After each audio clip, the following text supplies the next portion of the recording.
Hello and welcome to the Doofcast, the official variety podcast of doofmedia.com. My name is Scott Daly and I am your host. And I'm joined as always by my co-host, Mr. Freeman. How are you? I was going for an Agent Smith there, and I don't know if it worked. I think it did. How you doing, Matt? He has a really weird voice, Mr. Daly. We're here to resume the Wachowski marathon once again. Yeah. Episode 2. Excited. And I mean, this is the film that everyone thinks of when they think of the Wachowskis. Yeah. I think it's probably good for us to say up front, like that.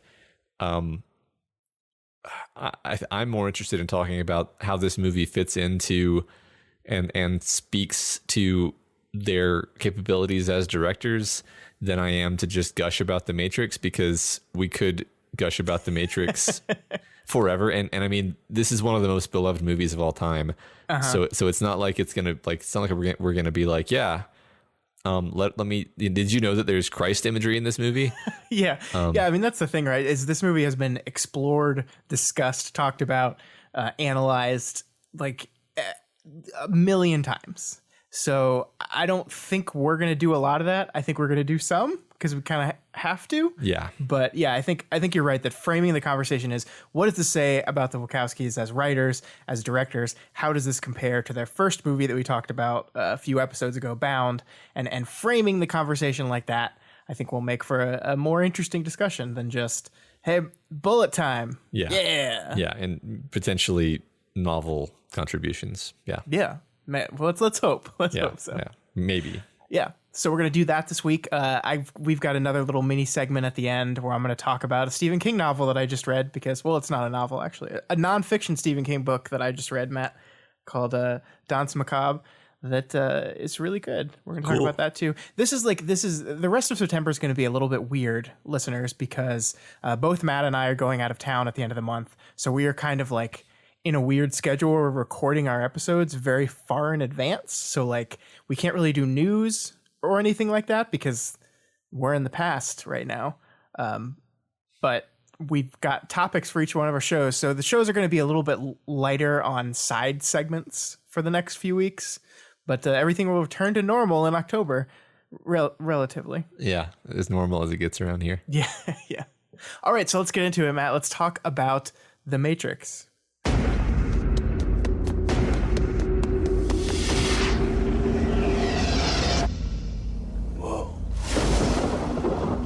Had a dream, Neo, that you were so sure was real? What if you were unable to wake from that dream? How would you know the difference between the dream world and the real world? What is happening to me? The answer is up there, Neo. It's the question that drives us. What is the Matrix? The Matrix is the world that has been pulled over your eyes to blind you from the truth. What truth? They're watching you, Neo. Human beings are a disease. You are a cancer of this planet. And we are the cure. Get me the hell out of here! Welcome to the real world. And Matt, did you know The Matrix was a 1999 film written and directed by Lily and Lana Wachowski? Wow, really? They wrote it and directed it? They did. It stars Keanu Reeves and Lawrence Fishburne. Keanu Reeves? Yeah. All right. So let's get into this movie, Matt. Let's get the glowingness out of the way first. Yeah, I think I said recently, like, people are still sleeping on The Matrix, despite the fact that it's, like I said, one of the most beloved movies of all time. Like, I feel like this is one of those movies where even now, I think when young people who are new to film watch this, they may not get what an amazing movie this is because it's influenced everything that came after it so much. Yeah, I was thinking about that a lot when I was watching it too. Because I mean, it's not been that long since I've seen this movie, but it's been a while since I like sat down and watched it with the level of attentiveness of like a first time watch. And man, it's awesome. But Also, yeah, I mean, like the style of action filmmaking, the slowdowns, the bullet time, the speed ramping, all this stuff had never been done before. So yeah, I think you're right that when your kids become old enough to watch The Matrix and you sit them down in front of it, they're not going to get it. They're not going to get how much this changed everything. Yeah, just I mean, we're gonna hopefully get into some of these details and avoid saying over and over, yeah, and then everybody else ripped that off for the next 20 years. Which they did, yeah.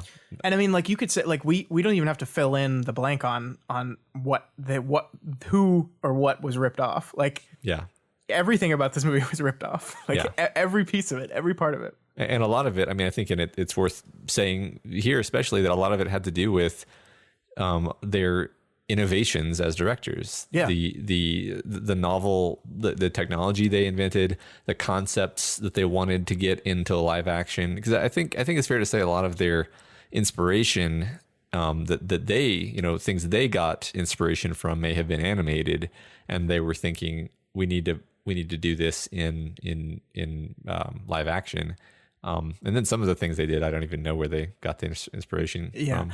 I completely agree with that. I mean, a lot of the action in this movie is very much, hey, let's do an anime fight, but like real. Yeah. And I mean, then the question becomes, well, how do you do that? And they had to figure it out, and they succeeded. I mean, I am known for not liking anime, despite last week's episode, but I think they took the best parts of the parts that I like and translated that into live action while not carrying a lot of the shaggy, uncomfortable parts that I don't like. Yeah, absolutely. And I mean, I think the themes they're tackling are so distant from most of the themes that you see in anime anyway. That it's yeah. So, okay. So before we get into, I think, some of the filmmaking and them specifically, the sisters specifically, I wanted to kind of zoom in on the opening of this movie, Matt, because this rewatch, I really paid attention to the first 5 minutes of this movie. And I think it's a part of the movie that in all the analysis doesn't get a lot of attention, but I was thinking a lot about how the first time I saw this movie, I did not see this in the theater, actually. I missed this in the theater and was told much later that I had to see it. So I went to a Blockbuster Video and I rented the DVD. And this had to have been late 1999 or something. But I was told, you're going to have to watch it twice because this movie doesn't make any sense. Which, in retrospect, I don't think that's true. I think the movie actually makes a lot of, like, it's easy to follow. There's a lot of, like, imagery and symbolism that's kind of nebulous and up to interpretation, but the bare bones, the plotting of the movie is pretty easy to follow. Yeah, I mean, honestly, it's a straightforward adventure, hero's journey story. It's just, yeah, you probably have to watch it twice to understand what you're watching during the first part, because you're so confused during the first part. I mean, I definitely remember, like, you have no idea that they're even in a computer thing when you're watching it for the first, I don't know how long does it go? Half an hour before he gets out? I think more than that, actually.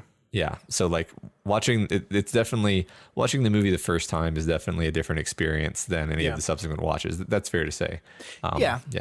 But I was really impressed how this opening scene, this opening fight, where we basically meet Trinity and we have her interaction with the police and the agents and that chase where they jump across the roof and the garbage truck and all that, how much legwork this first 5 minutes is doing to, like, get you into the movie, like explaining things for you, setting up the stakes while also leaving some questions so open-ended that it, like, keeps you watching. And I think it's really, really cool. And I wanted to focus on that a little bit. Sure. Yeah. Let's walk through your thoughts on this. Yeah. So we kind of open with Trinity on the phone with, who turns out to be Cypher, our bad guy, talking about Neo and the fact that she's kind of interested in watching him.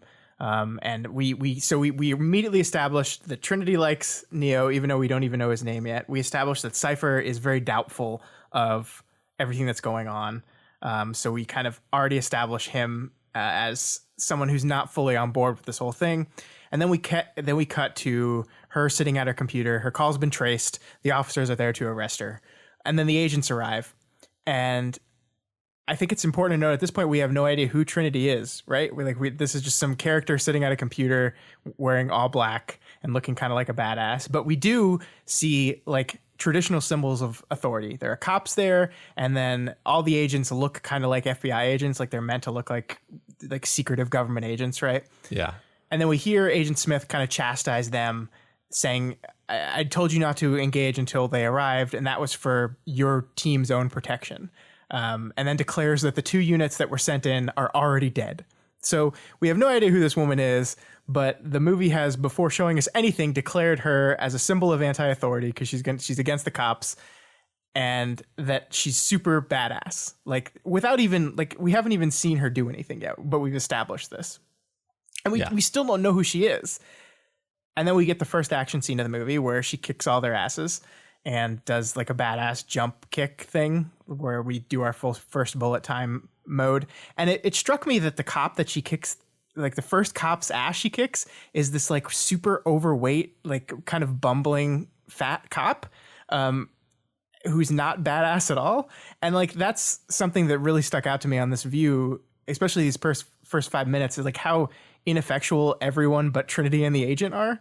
Again, establishing that they're the only people that matter, that like the normal traditional cops don't matter. Yeah, like that's the only part of the movie that gives any attention at all to people in the Matrix other than Neo, you know? Right. I mean, there's literally like 2 other times I can think of that non, I don't know, is there a word for it?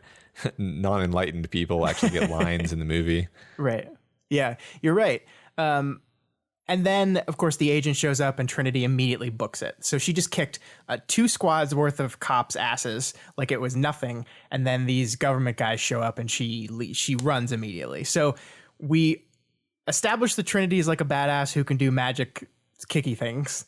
And then we immediately establish that the agents are more powerful than her because she runs when she sees them. And it's such like the economy of storytelling, right? We have no idea who any of these people are, but we have placed their power levels in relation to each other like that, like immediately. And I think it's just so fantastically well executed. Yeah. I like to talk a little bit about the idea that, as you said, the cops and the agents are coded as good guys, and Trinity is dressed in black. And talk and clear and she's hiding in like a dingy, dirty, disgusting apartment. Also, which kind of also makes it coded as bad guy. Right.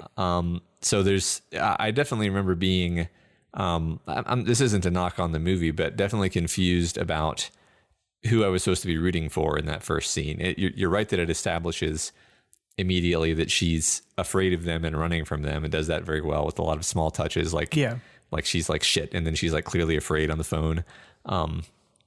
But it's interesting because the movie starts and you're like, when the agents kind of get out of the truck and they're like surrounding the smashed phone booth, you literally don't know. And it's funny.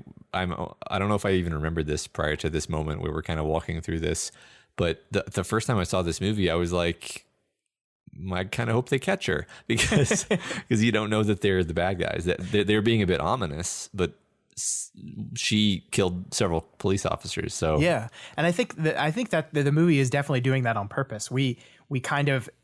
And we move into Neo after this opening scene, and I think it becomes clear relatively quickly that the agents, the authority, are the bad guys because we learn very quickly that our protagonist is anti-authority. So then we get to understand that dynamic. But yeah, in the first 5 minutes, we don't know. Who is this person? Yeah, she's dressed in black. She's in this weird place, and I think the filmmaking actually kind of reveals it a little bit. Like I think the filmmaking seems to relish in her badassness a little bit.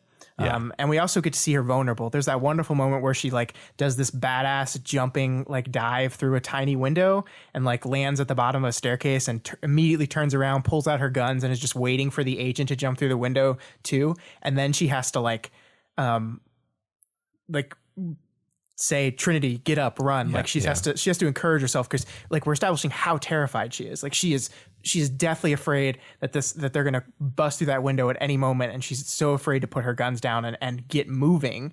And I think that kind of betrays that she, hey, maybe this is supposed to be the good guy. But I think, yeah, it definitely in the very opening of this, it's intentionally left nebulous, and I think that's meant to get you in the action. And I think, and like there's all these questions, we don't know what's going on, we're kind of confused, but we're in because the movie takes the time to establish the stakes, to establish the relative power levels. We don't know who any of these people are, we don't know what any of their goals are, but we do know how cool they look and how effective they are versus each other. And I think that's really well done. Yeah, I think we have reason to be suspicious of both sides actually substantially later even, because like the agents, they're being creepy and they try to interview him and whatever, and he's completely resistant to it. And what's funny is that Smith is being completely polite about everything, and because it's the first time you're watching it, you may even be like, man, our protagonist is kind of a dick. He's just flipping off these guys who are trying to protect him from the terrorists. And then they do the bug on him, which freaks you out and makes you no longer trust the agents. Yeah. But then even once the resistance guys get Neo and get him in the car, they're like pointing guns at him, and they're all creepy and weird too. Like everyone in this movie is off-putting until he finally gets out of the Matrix. And then finally there's like actual warmth and humanity for the first time, which of course is partially conveyed by the color scheme changing. Right. Which tells you he's safe now actually. And like everyone looks like flawed and human for the first time. Yeah. Yeah, and I love to conclude upon this opening scene. I want to talk about the Neo interview scene too, because his mouth closing like literally gave me nightmares. Like that's terrifying. I like to talk, Matt, which I think everyone will be surprised to hear that. So the idea of your mouth just being like sealed over is terrifying, and that imagery just gave me nightmares. I shudder thinking about it right now. Yeah, so fantastic. It's funny you mentioned, because that's very interesting body horror, because the mouth closing is horrifying in one way, but then having a little squirmy insectile squid squirm into your belly button is, I think, way more disturbing to me personally. But both of the things are disturbing, but it's like a really good body horror magic trick, because they're like, let's calibrate this scene to do at least two things that are going to really bother people. Yeah, let's hold him down and have a thing crawl into his belly button. That's like that makes me squirm. So that was definitely clever. Yeah. So, okay, so to conclude my talk about the opening scene, though, so we have the very end of the scene is Trinity is running towards the phone in the phone booth, and a garbage truck walks by or drives by and then suddenly skids and changes direction and turns, aiming right at the phone booth. It crashes into it just as Trinity gets out, but of course we don't know what that means, so we're just like, what? Yeah.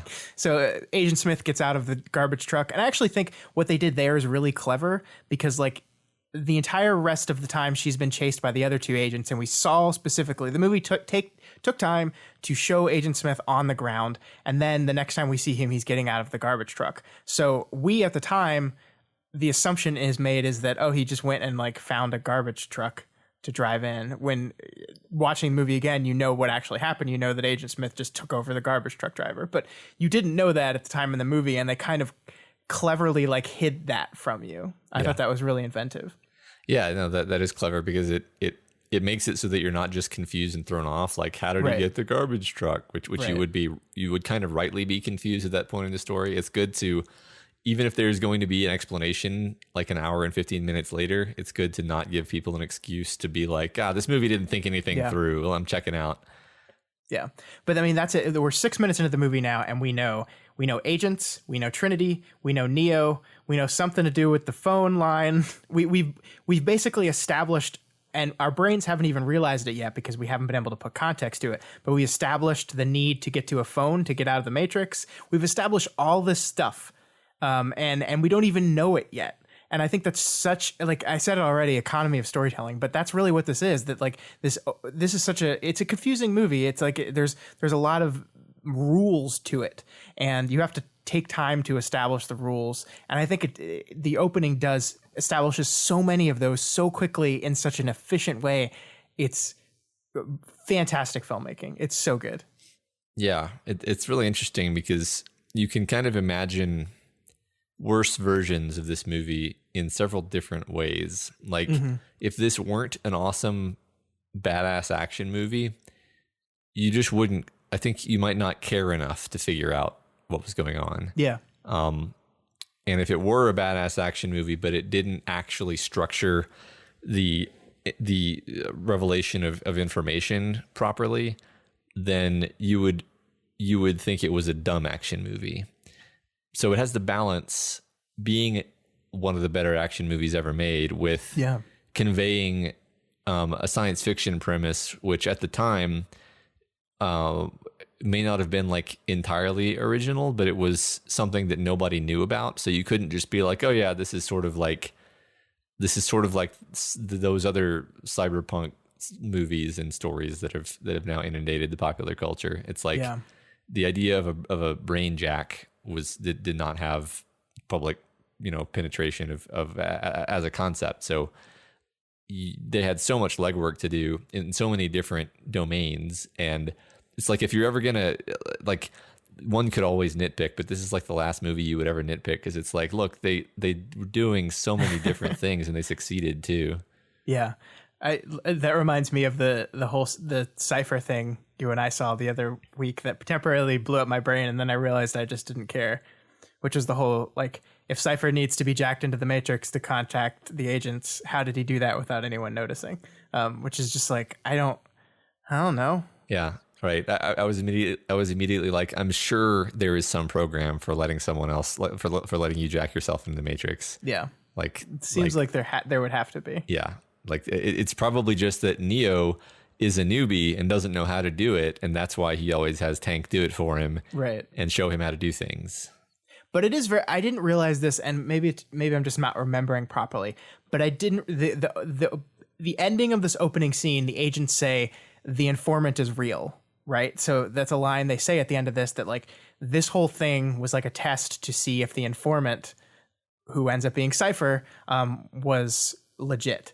And so that's another thing the opening scene is establishing. And I had forgotten that. I had forgotten that, like, we established that from the jump, that they've got someone on the inside. That's how they find Neo, because Cypher has already betrayed them before he does his big betrayal. Yeah. Yeah. No, that's interesting. It's I'm putting things together now. Like, in what order does he give them what information? Because clearly they already know that they're interested in Neo. Yeah. But they don't necessarily know why they're interested in him. Yeah. They don't know him as the one. They just know him as Morpheus's next target to get out of the Matrix. Mm-hmm. And I think that part of their ongoing job is to stop them from freeing people. Yeah. And the reason they try to turn him first is basically they want to turn him the same way they presumably turned Cypher. Well, actually, they didn't turn Cypher. Cypher just cracked. Fucking Cypher. Yeah, I know. God, what a good actor. He is. Yeah, that's Joe Pantoliano again. Yeah. Which I think is a good segue, because I want to talk about this movie as compared to Bound, their first film. Mm-hmm. Because when we were talking about Bound, we talked about how this apartment complex they lived in, this like rundown, almost kind of like otherworldly building. And the thing I was really struck with is every building in the Matrix looks exactly like the rundown apartment building in Bound, right? Like, it's just kind of like, it's messy, it's abandoned. I mean, it makes sense logically, because that's the type of buildings they're going to pick for all their stuff is abandoned, messy buildings. But like, one of those could actually just be the set they used for Bound, and I would not be surprised. Yeah. Well, a lot of it is like almost exaggeratedly, like water dripping down everything. Yeah. And just like surfaces are all grimy and gritty. It seems like every surface is dirty in certain parts of the movie. I will say there are certain parts of the movie that are like comically clean. Like any part where they're in the downtown area, like everything is glass, perfectly clean, smooth glass.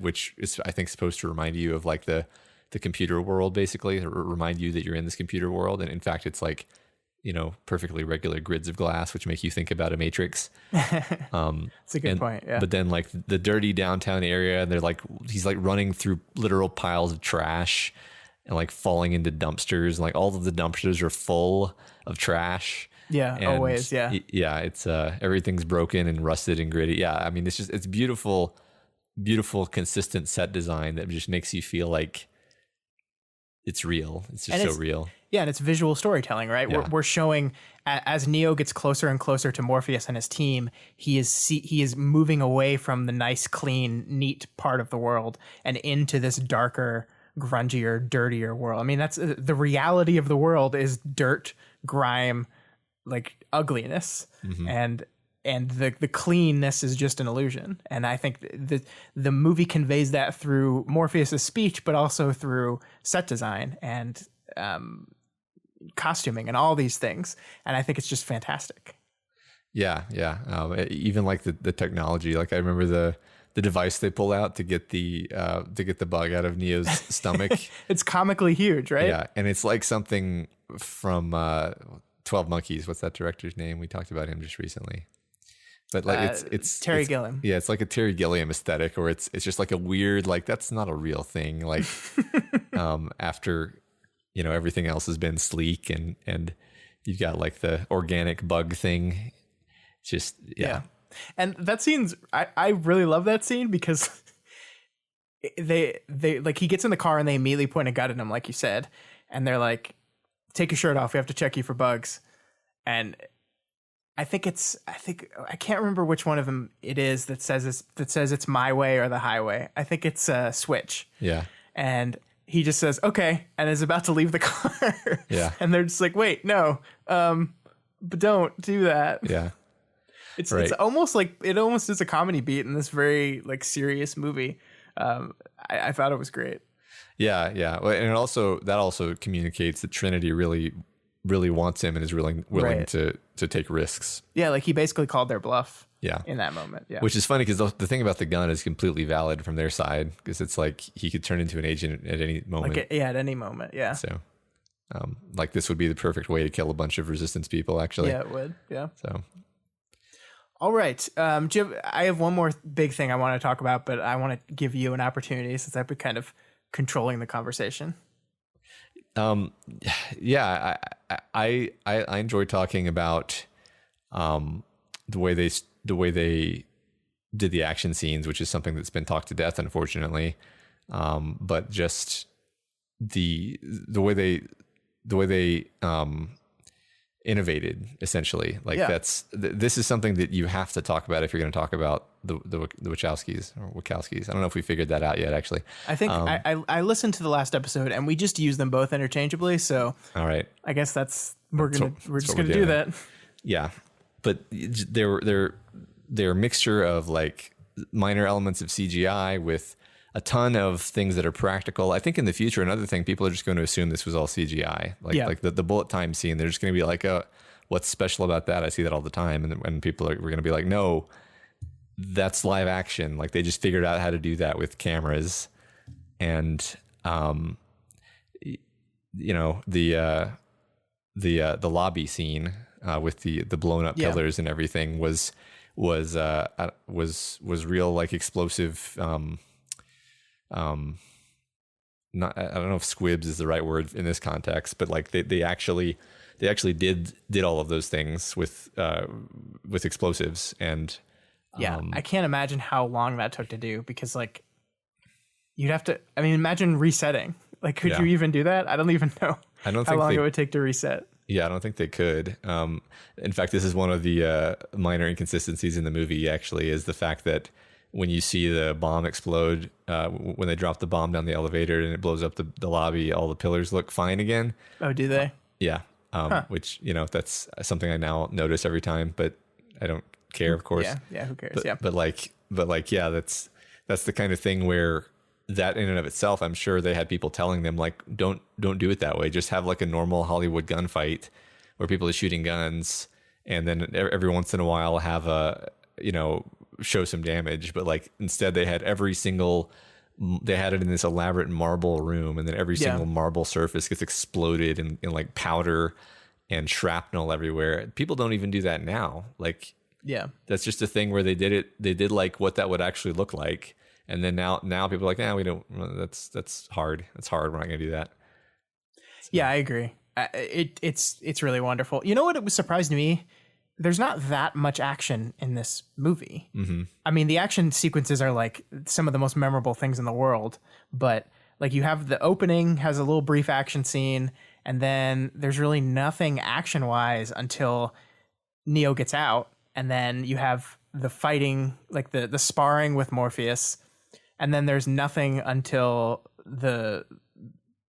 that lobby scene, really. Yeah. And then, I mean, the movie from then on is just like the third act is like one amazing giant action sequence that's amazing. But like I think I remember this movie having more action in it because I'm comparing it to the later ones, specifically Reloaded, which has just like seemingly a never ending sequence of action sequences.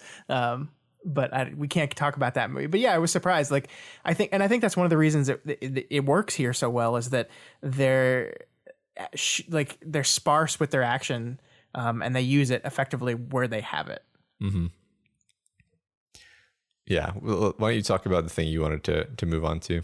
Yeah. So I wanted to talk about, I think, relating to the Wachowskis themselves and our continuing journey with them. I wanted to talk about The Matrix as a transgender metaphor. This is something that I've seen a few articles on around the internet.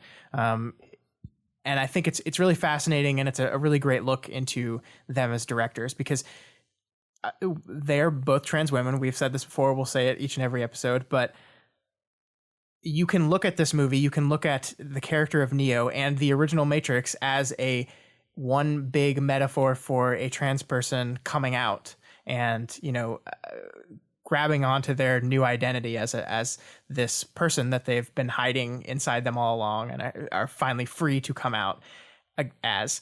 And I think that's really fascinating. Because, I mean, here's the thing about this metaphor.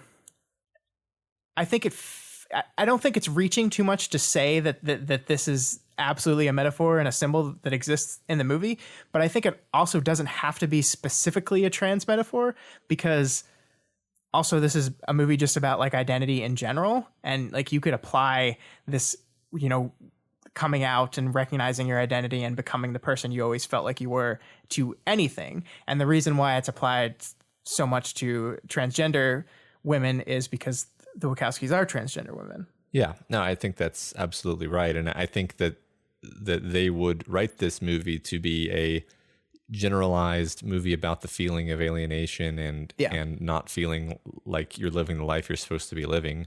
And I mean, because if you take Morpheus's dialogue where he's like, it's what you feel when you go about your daily life, when you take out your garbage, it's like a splinter in your mind, driving you mad, making you aware that something is wrong, but you don't know what.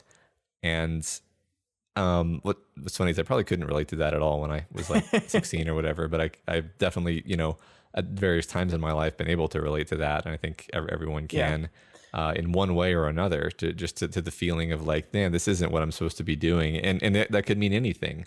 Yeah. And this is really pushed in Neo through his two names and his two lives, right? Like the original speech with Agent Smith, where he says, "You're living two lives, Mr. Anderson. You're living one life where you're a computer. You put on a suit every day. You go to work. You do your job, and then you live this other life where you're a completely different person." And Agent Smith stands in this trans metaphor for society trying to keep you, like to push you down and keep you from being the person that you are and that you want to be. And I think that's very deliberate in this character who never calls him his name. Like throughout the movie, throughout all these movies, Smith never calls him Neo. He always calls him Mr. Anderson. And he does there's a little emphasis from Hugo Weaving on the Mr. part of that, right?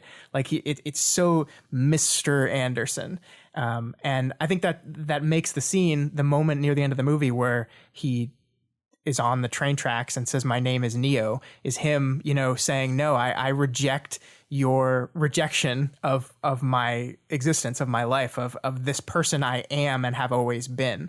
And I think that fits beautifully into that metaphor, that central transgender coming out and becoming the one that they always were. Yeah, definitely. I mean, that line is for me like the emotional high point of the movie, because even though there's more action after that and then he is shot and everything, it's all denouement to the moment of him claiming his identity and throwing in the face of this person who keeps denying it his actual superiority, basically, in having claimed it. And I think that it takes on a lot more specific meaning when you learn that, I think it was Lana Wachowski almost jumped in front of an L train when she was struggling with her identity. And so that this moment happening on the train tracks in front of a train, him embracing who he is and rejecting the society telling him who he is, it's very, very deliberate when you connect it with that imagery. Yeah, wow, that's powerful. Yeah, I never heard that. That's amazing. Yeah, and there's a bunch of other like little symbols here. Like apparently the so-called red pill that he takes is kind of colored to be very similar in color to like an anti-testosterone pill that people early on in transitioning would take. That might be a little too reaching. I don't know. I mean, I think red and blue are pretty simple colors, but yeah. Well, you could also say it's pink and blue. Yeah. Yeah, there you go. Well, and that's what pisses me off about how like the whole red pill bullshit has been like co-opted by by really terrible people. When I mean, this to the Wachowskis was a symbolism for the exact opposite of what these people have done. That's an amazing spin to throw in certain people's faces. Yeah, I love that. Yeah. So yeah, I mean, I think as we get through the other two movies, I think we can expand upon this metaphor because I think it continues in these other two movies. But I think it really says something to me. I mean, this is the Wachowskis. This is the story they have always told and will always tell throughout this entire marathon, is people struggling with who they are, struggling with what society tells them they're supposed to be, and trying to battle against that. I mean, that's kind of what Bound was. And we see that carried forward into this movie in a big budget kind of way, in the perfect kind of way that like science fiction can do this. Science fiction can sneak these kind of things into a movie, and most people will not even be fully aware that this kind of thing is being presented to them, and they will be much more willing to accept that kind of identity narrative. Yeah, that's a fascinating comparison. And once I think one thing that we've done in the past when we've done these director conversations is traced the themes that the directors carry through all of their works. And I mean, you could just take the themes directly from Bound, like the idea of people being imprisoned, both spatially and in roles, and say, well, that's kind of happening in this movie too, because you've got a guy who's actually spent his whole life inside of a gestation pod. And even inside of the simulated world has spent his whole life inside of a certain role that he's been chafing against, but never quite been able to break out of. And then the people come and they break him out of not only the role, but the physical location. And I mean, I don't know, you could go pretty crazy with the idea of boxes and people putting themselves in boxes as being present in this movie too. And I think I'll be paying more attention to that going forward, because I don't think I've rewatched hardly any of their other movies in many years. So yeah, I'll have my ears open for that. I think it's pretty safe to say that you're gonna see it again. Absolutely. Yeah. And one thing I forgot to mention, I think it was the character of Switch, who they originally wrote to be a man outside of the Matrix, but a woman when projected as a woman inside the Matrix. Mm-hmm. And I think the studio made them change that because it was 1999. And that's it's so crazy. Like, that's the one thing. Yeah. You're just like, Jesus. Yeah. I mean, I don't even get, I guess maybe this is the fact that it's 2018 now, but like, I don't even see why you would have made them change that. Like, that's like, let's just say that you were the kind of person who would be offended at any kind of gender manipulation in a story. That would still fit within the science fiction premise of the story as being a thing that could happen. Right. Like outside of talking about, the complicated nature of gender. I mean, like in 1999, EverQuest was out and there were a whole bunch of dudes rolling female avatars. Yeah. And it's something that people do in video games all the time. It's also like a stock plot of films to have to have people who dress as the opposite gender and act as the opposite gender for other purposes. So God, yeah, I don't know. Yeah. It's silly. It's silly. Stupid. 1999. I'm so glad it's not 1999 anymore. Yeah, I know. Hey, remember in Mrs. Doubtfire when they wouldn't allow him to play a woman, so no, that didn't happen. No, that didn't happen. It's fine there because it's comedy. See, it's funny because he's a woman. Oh, okay. That's as close to getting sensitive to this gender issue stuff as we could have gotten back then. I get it. Yeah, it's just a big old joke. Yeah. Okay. Yeah. Great. So yeah, what else can we say about this movie? I guess let's talk about the performances a little bit because I think Keanu Reeves gets people don't think he's a very good actor.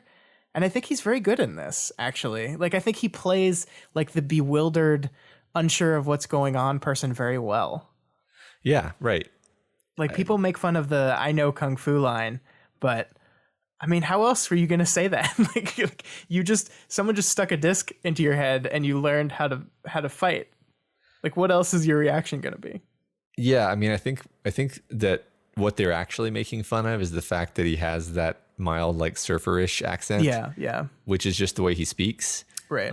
So when he says, "I know Kung Fu," like that's the joke is people exaggerate the accent. Yeah. Which is not the way he act. Like, he doesn't actually say it that exaggeratedly. He says it fairly normally. Yeah, no, I agree. I mean, think about like the first time when he realizes he's in the Matrix, or when he realizes the truth of the real world, rather. Yeah. And he flips out and like vomits. Like, that's awesome. That's a very that scene is powered by his ability to convincingly portray being freaked out. Yeah. And he does a great job as an action star on top of that. Yeah, I mean, I think that's the thing. Like, I think the thing people really knock Keanu Reeves for is like the lack of range, that he really only plays one character. But I don't buy that, because in this movie he has to play I'm thinking of the scene where the agents first show up at his office and he's like listening to Morpheus on the phone while having to like dodge through cubes. It's hilarious because he's kind of like the bumbling, has no idea what's going on guy, where Morpheus is like, run to the other cube, and he kind of like goofily sprints to it and he's like, stay low.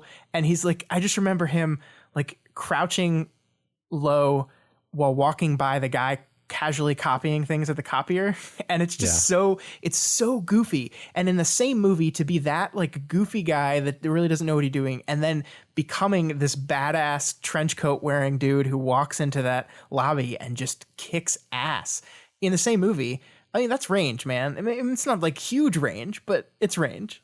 Yeah, it's what the movie calls for. Right. Much more range, and it would have been comic in a way that made him an object of laughter rather than you sympathizing with him. Yeah. I think that's the thing about an action movie, is you actually have to play the role in such a way that the audience can put themselves in your shoes. I mean, I don't want to stray too far from the topic, but like, if you're doing an action movie of this type, you want the viewers to be inserting themselves into the position of the protagonist. Yeah. Like you don't want to be doing weird like games where you're creating weird distance between the protagonist and you. Yeah. So yeah, like you actually want a bit of a blank slate, and I think he does what he needs to do here. Yeah, I think you're right. Yeah, and I'm also thinking of like his resistance to the agents as Thomas Anderson, and his resistance to the agents as Neo. Where Thomas Anderson, he does like the "I'm going to give you the finger," and then does it exaggerate. That's kind of goofy too, right? Like he's like his way of dealing with the agents back then is so different from how he does as Neo, for how he just like fights them awesomely. Yeah. But like just like, "I'm going to give you the finger," and then he like exaggeratingly does it, and get my fucking phone call or something like that. I think it's, I mean, he's great. Keanu Reeves is great. And then he went on to make the John Wick movies, and everyone loves him. Yeah. Yeah. He's the only person in Hollywood who hasn't betrayed us yet. Yeah. And he also has not aged. Yeah. He's pretty amazing. Yeah. I mean, this movie is almost 20 years old. I don't know if this is a thing about Keanu Reeves or a thing about the Wachowskis, but it's worth bringing up that they put all of their stars through this really rigorous training in martial arts. Mm-hmm. Keanu Reeves especially, but also kind of everyone, so that they would be able to sell the fights they get into. And I think that makes a subtle but very powerful difference in this movie, because I don't know, like I still see movies where the hand-to-hand combat just looks like garbage, and you see people hit and there's no power behind the hit. You don't even have to be a martial artist to know there's no power behind the hit. And then the person like flies away from them in a way where you're like, yeah, I see that you pushed yourself away. Like, so, and whereas in this movie, that's I almost want to say that never happens. Well, the thing that they do in this movie is the thing that you and I have talked about before, is how you edit action, right? Mm-hmm. Like there's ways to edit action to get around the fact that your people aren't very good at fighting, and that's called cutting before the hit actually lands.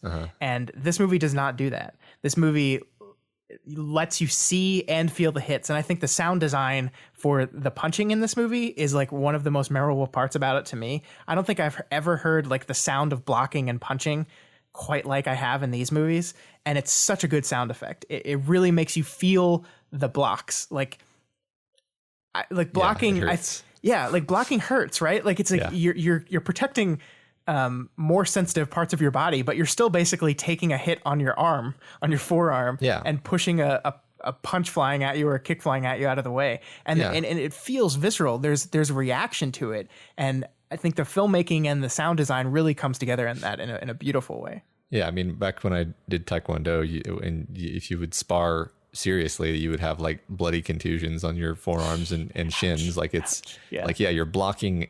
Yeah, that's your bone clashing against bone.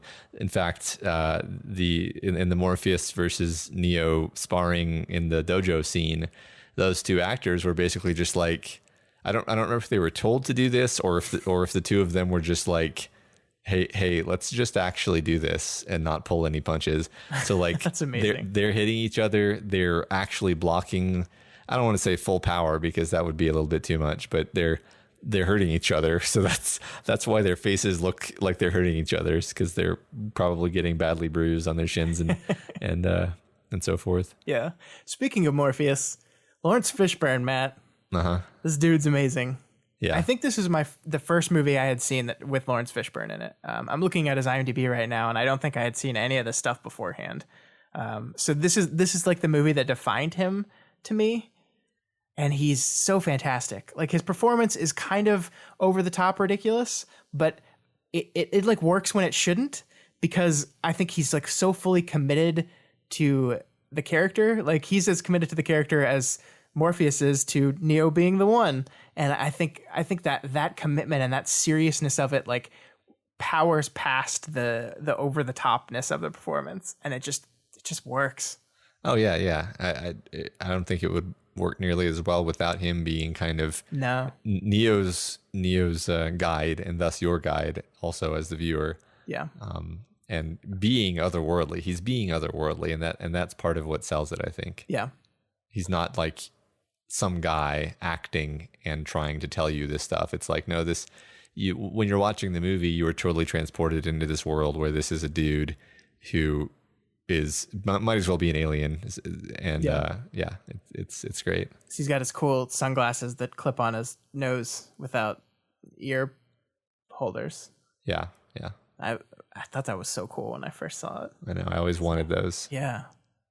And every single one of these characters is dressed like what's her name in Bound? I can't remember the protagonist. I can't remember her name. It's been too long.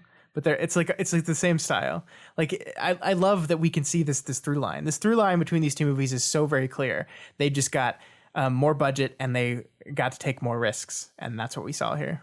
Mm-hmm. Yeah, it's kind of amazing. That they got this opportunity and that they got to pull it off too. Yeah. So let's talk about the end as we wrap up, because I think the end of this movie is just about perfect. And I think the reason why I don't like the next two movies has less to do with the quality of them as movies, but the fact that this ending is just so perfect, and they had to kind of like take the ending and make it work in the world. Like Neo, like fully realizing he's the one Neo is like a god, like literally in this movie. He's literally Jesus He comes back from the dead and just can do anything. And that's so awesome in the moment. But then you're like, oh, we have to make 2 more movies. Well, how are we going to, he can do everything now. Yeah. And they just have to kind of walk it back. But in this moment, I don't want to jump into those 2 movies too much yet. But in this moment, like this him stopping the bullets with just like a no, it's just so awesome.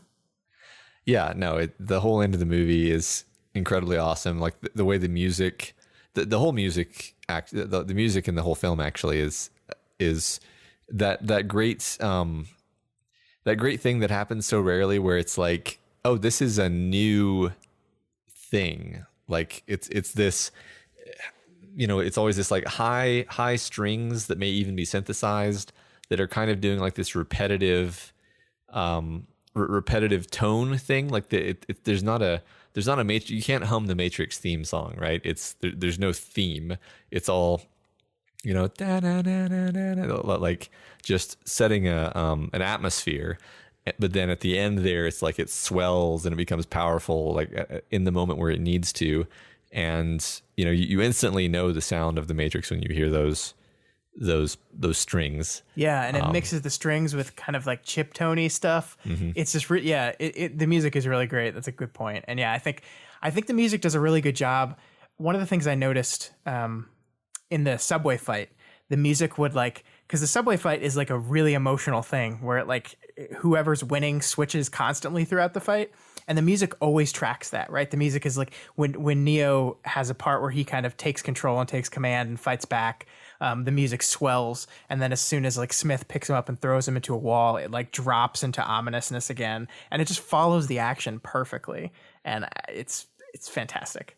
Yeah. Yeah. In a way that you haven't heard before. Like it's not a classical orchestral accompaniment. I mean, it probably is an actual orchestra, but it's being used in a way that's novel, and that's what makes it special. Yeah. But yeah, at the end, he's the one, and he's the god, and you're gonna lose now. And I think, not to spoil our conversations about the next movies, I think with the direction they take the movies is fascinating, and I think it's gonna be a lot of fun to talk about. Yeah. But Well, I'm excited for those conversations because I was essentially an adolescent when I saw those movies, and I had essentially, I think, the reaction. I think I can probably empathize with some of the people's reactions to the new Star Wars movies when I think about my reaction to the Matrix sequels, because I was basically like, this isn't what I wanted. This isn't more like massaging of my ego and allowing me to be awesome as the main character of this movie. That you're basically throwing all these curveballs at me and telling me that I was manipulated, which is a amazing theme for them to actually be it's incredibly complex and interesting what they actually did, and I feel like it went not only did it go completely over my head, but I was like mad at them for doing it. So I'm definitely looking forward to that. Yeah, I mean, they take this first movie that is a lot of Christ allegory, and then in the second movie they say, "Oh, never mind, all that was bullshit," and that's huge. That's a big deal thematically, and I think most of the people that saw it just wanted more fighting and badass Neoing, and that's not what they got. Yeah. I mean, they got a lot of that, but well, yeah. I mean, there's a lot, but almost too much, too much. But in a way that makes you not feel awesome about it, which I think is the problem, and that's exactly what they were going for, though. Right. So okay, question: do we cover the Animatrix as part of this marathon? Have you seen the Animatrix? I have. I like the Animatrix. I'd watch it again. I have it right here in my collector set. I'm looking at it right now. I don't know what exactly their role was in all that, because if the point is to talk about them as directors, I know they produced it. I mean, it'd still be fun to do, sure. Yeah, was that between Matrix and Reloaded? I think it was, because there was a long wait between the original and Reloaded, and then the last 2 movies came out like 6 months apart, right? Yeah, that sounds right. I think it came out in the same time frame as like one of the games. Oh yeah, that game was so huge. I remember that. Yeah, with the one that had yeah, this is too many years ago for me to remember anything. But yeah, I played the game too. Yeah. We could probably talk about the game briefly, but I don't really remember it other than that it was. I think they were involved in it somehow. Yeah, it basically just like Max Payne, basically. Yeah. So I mean, if we're doing the Animatrix, it means that's what's next. Unless you'd rather get through the trilogy and then circle back to it. That might be a better way to do it. I think that's a better way to do it. Yeah. Okay, we'll figure it out. All right. So anything else about The Matrix? This movie's really good. It's really good. Yeah. I can't like the amazing part about it is how much it's held up. Yeah. You watch movies from the 90s all the time and the special effects are like, oof. This movie was fine. I mean, there are parts in the CGI where you can go, okay, yeah, that like when the bomb in the lobby pushes the elevator door, right. You can tell that's a CG elevator door. But man, everything else looks so fantastic. Yeah. I mean, you ask if I have anything else to say about it. Like I could just talk about this movie forever, actually. But all right, let me rephrase. Do you have anything else to say? You can do in about 5 minutes. No, and I don't think I have anything else that's like a clever analysis into what the Wachowskis specifically have accomplished as writer-directors that hasn't already been talked about to death. Yeah. So no, I don't. If you had to say anything bad about this movie, what would it be? Oh man. I literally can't think of. I mean, there's that one mistake I pointed out. Maybe fix that. Okay. I mean, did you have something in mind that you wanted to say that was like what you would do differently or whatever? It's not like what I would do differently. I just never really felt the Neo Trinity relationship. Mm-hmm. And I know the next movies focus on it more, so this might be more of a complaint about those movies. And it has nothing to do with the actors. I mean, I think Carrie-Anne Moss is fantastic, and we've already talked about Keanu Reeves. But I don't know. I guess it is more of a complaint for the later movies, because in this movie it's really just she is secretly in love with him, and he is just kind of completely unaware. Yeah, I mean, I think that maybe I do want to blame her performance a little bit, because like, shouldn't you be able to tell from like furtive glances or whatever that she's secretly in love with him or secretly worried about him in situations where I feel like the movie lets us know. I think it's just that Neo is completely ignorant to it. Maybe. Like there's that wonderful scene where he meets the Oracle and she says, "I can see why she likes you." Mm-hmm. And right. But he's like, "Who?" And she goes, "Not very bright, are you?" Yeah, but it's not well acted. I mean, it's not conveyed in the acting is my point. So yeah, no, but see, that's the thing is I don't want to say that they should have done that differently, because then that would be stretching the movie in a direction where I'm like, well, I don't know what else breaks when you introduce too much romantic stuff. Like, yeah, it's interesting to me. It's an interesting topic to talk about, like why romances in some movies work and others don't. Like, who knows why this jumped into my head, but I'm thinking about that movie with Nicole Kidman and Hugh Jackman, where they're like in Australia. Yeah, I think the movie was called Australia. Yeah. And I'm like, that movie to me, like they're like two incredibly beautiful people, and it's like a love story, but like I just didn't buy their attraction or their love for each other or any aspect of it. And like they're both great actors, and it's like what went wrong here? And I'm like, I don't know. I would love to. This is a weird mess. This is a weird thing to focus on, I guess, but like I would love to figure out like what allows you to care a lot about a relationship. Like another, like a counterexample would be like Donnie Darko or something where I don't know, just like some example where you're just like heartbroken at the outcome of the movie versus movies where you're just like, they liked each other. I've been thinking about how you were talking about how she didn't sell in her performance. And I'm kind of inclined to agree with you, because I'm thinking about like the moments in the movie that really cement her liking for him. And I think most of it's in the script, right? Like she brings him food, and then Cypher says, "You never brought me food before." And moments where like she takes a watch to look out for him that no one else would have done. Like she's going above and beyond. So it's mostly like the script says Trinity is doing things for Neo that she wouldn't normally. So yeah, I could and like yeah, I could see that. Yeah. Okay. I wonder because I mean Carrie Ann Moss is great, man. She's so good. She's such a great actress. Yeah. Yeah, it's like what could she have done differently? Right. Yeah. And maybe it's just that the movie just doesn't have time for it. Like it's not really the main focus of the film. At most of her relationship around Neo is just this idea. Like her arc in the film is being a person that like was with Morpheus but didn't really believe Morpheus. Like that's like the first line of the movie when Cypher asks her, "Do you believe in Morpheus's stuff?" And she doesn't answer. And then by the end of it, her big line between her and Cypher is right before he dies is "Do you believe in Morpheus's stuff?" And she confidently says yes. And it's Neo that has seeing Neo and seeing what Neo can do and who he is and how she feels about him that has made her buy into this stuff. And that's her arc. And that has nothing to do with their romantic relationship, really. You know, here's one thing is that like she's this incredibly strong, badass woman. Fuck yeah. And it's a little bit, and maybe this is stupid to say, but like it just strikes you as a little bit unbelievable that she would be like so hesitant and so hesitant about her affection for him that he wouldn't even be aware of it.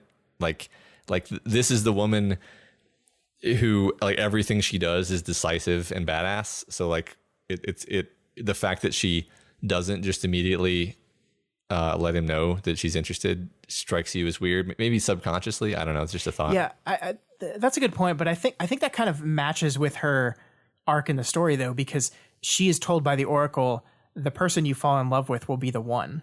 And she doesn't believe in the one. Like that's her starting point in the thing is she doesn't believe in the one. She doesn't believe that Neo is the one. So like as she starts developing feelings for him, this is kind of like scaring her because she doesn't fully buy into the whole prophecy. And so falling for this person that Morpheus has declared the one means that the prophecy is coming true, and that frightens her to death. So she kind of rejects it. And it's the moment of her revealing that information to a dead Neo, because he's dead at that point. And she says, she reveals what the Oracle told her, that it's her fully accepting that, yes, I've fallen in love with you. Yes, that means you are the one. Yes, I believe. So I can kind of see where her desire for him would be held in check by her character. Yeah, no, I mean the thing is that all makes perfect intellectual sense, which is I think probably not adequate when what you're trying to convey is emotional. But I agree that you don't feel it, and that's why I was just thinking in my head, oh, now that I've gone through it and explained it, I'm going to take that off of my things I didn't like thing. But I'm like, no, because there's a reason why I felt that while watching it, because it doesn't come across emotionally. Yeah, you can logic it out, sure. And that's because it's a very tight script and very good writing. But yeah, I just don't think it worked in practice. Yeah. Yeah. And it does make you, I don't want to necessarily go any further down that rabbit hole. But it does make you think like, you know what, I bet there are a couple of things that could have changed to make it so that you did feel it in addition to it making sense. Yeah. And I don't think they succeeded in doing those things in the next two movies either, but we'll get there when we get there. Yep. That's The Matrix. We didn't fully redo the Matrix talk that everyone else does, I think. I think we did a good job. Yeah. I feel like I've never said those specific things before, so that's good. True. The world is tinted green. Yeah, there's a lot of threes and ones. That's what everyone says. The room at the end of the movie is the same one at the beginning of the movie. Is it? I didn't know that. Yeah, it's the same one that Trinity's in the beginning. Holy shit, that's cool. Yeah. See, you said something that you've never said to me before. Yeah, I mean, there's all kinds of. That's the thing. The movie's full of clever shit like that, but it's like that's not why the movie's awesome. That just is the icing on the cake, right? Yeah. To me. Yeah. All right, that is The Matrix. Doof. Let's talk about my other thing and then wrap this thing up. Yes, let's. I know nothing at all about this. Yeah, so zero. So go ahead. So yeah, I am in the middle, and by the middle I mean the very, very beginning of completely revisiting all of Stephen King's works. What I've titled on my spreadsheet, the Stephen King Project. Basically, Matt and I have a show that we're planning to do if and when we hit a certain patron goal. Go to patreon.com/doofmedia to check out where that is. But we want to do a Dark Tower kind of in-depth analysis, similar to how we've done the Worm and Ward series. But as part of my preparation for that, I'm going through and either rereading or reading all of Stephen King's books, from his first published book to the books that he's published this year. And as part of that, I'm reading some of his nonfiction too. And everyone has read, not everyone, but everyone knows of his nonfiction story On Writing, which is probably one of the best books on writing ever.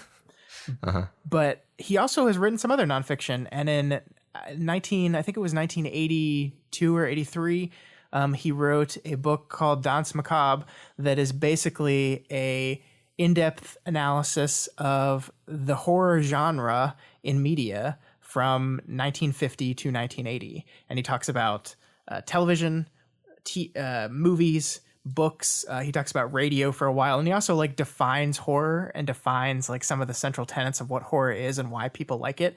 It's a really fascinating read. And it's Stephen King, so he knows his shit, and he has very interesting things to say about all these books and movies and TV shows. He doesn't like TV too much, Stephen King. Of course, this was in the 80s when TV was pretty bad. TV has gotten better. I wonder what he thinks of modern day TV. Yeah, I mean, it's an utterly different animal now. But no, this sounds fascinating, actually, because it's like, who else's thoughts would you want to read on this topic than Stephen King's? Yeah, and I mean, like, you can, like, he is definitely writing this from a perspective of, he gets asked these questions all the time. It's like, why do you write these movies? Why do you write these scary books and creepy and gross things? Why do people like this stuff you like? Why are you manipulating people's worst instincts to write stuff? And he addresses all this stuff rather directly, and his perspective on it is fascinating. And he also, I mean, like, his section for horror books is like, here are 10 horror novels that I think of the last 30 years as of 1980 that I think are phenomenal and exactly why I like them. And he goes on for like 20 pages on each novel, and it's really great. And then at the very end of the book, he has an appendix of like the top 100 movies and top 100 books from those 30 years that he would recommend, which now, like, I kind of want to go read all those. Maybe not all of them, maybe just some of them. But I really wish he would do this again. Like, I'm like, it's fascinating to hear his opinion on the genre back then, and the genre has gone through a lot of changes since then, and different crazes and things have happened. And I'm really curious what he would think about like 1980 to 2010, you know? Yeah. No, that would be great. I mean, let's call him. All right. I've got his email address. I'll just email him up. Alrighty. But yeah, I mean, it's a fascinating read. It's a long book, and it's one of those books, like, I actually had trouble reading it, and not because it wasn't good, but like, once I opened the book and started reading, I was in. But like, having it sitting there on your desk and you're like, do I really want to get into this right now? That was the difficult part of it for me. But it's really great, though. I recommend it for anyone that's a fan of horror or a fan of Stephen King, or I guess both, because if you're a fan of Stephen King, presumably you like horror. I would check it out. Yeah, no, I'm definitely, I think, sold on that. Sweet. Cool. All right. That is all we had for you guys this week. If you have any opinions on The Matrix that we didn't talk about, or on Stephen King, or on the book I referred to, you can reach out to us via email at doofmedia@gmail.com, or over on Twitter at doofmedia. That's also where you can follow us to find out about what our topics for shows are, if we have any scheduling changes, any of that stuff. You follow us there and get it all. Yeah. And if you're not already subscribed to this podcast, we encourage you to do so and ensure you never miss an episode. You can find us on iTunes, Stitcher, YouTube, Google Play, and pretty much anywhere else that podcasts can be found. You can find this and all of our shows over at doofmedia.com. If you like what we do here and want to support us, consider becoming a patron of Doof Media. You can help us get to that Dark Tower series that we want to do. I am so looking forward to that in the 20 years from now it's going to be, Matt. Yeah. But you can head on over to patreon.com/doofmedia and pledge $1 a month or whatever else you can afford. You can help us keep making the content we make and hopefully make some new shows too. Yeah. And also, please consider rating and reviewing us on Apple Podcasts. Every review helps us get more exposure and introduces new people to the content that we make here. All right. We will see you all next week, Mr. Freeman. Welcome to the desert of the real. Mr. Daly. I went right from Agent Smith to Morpheus like a boss.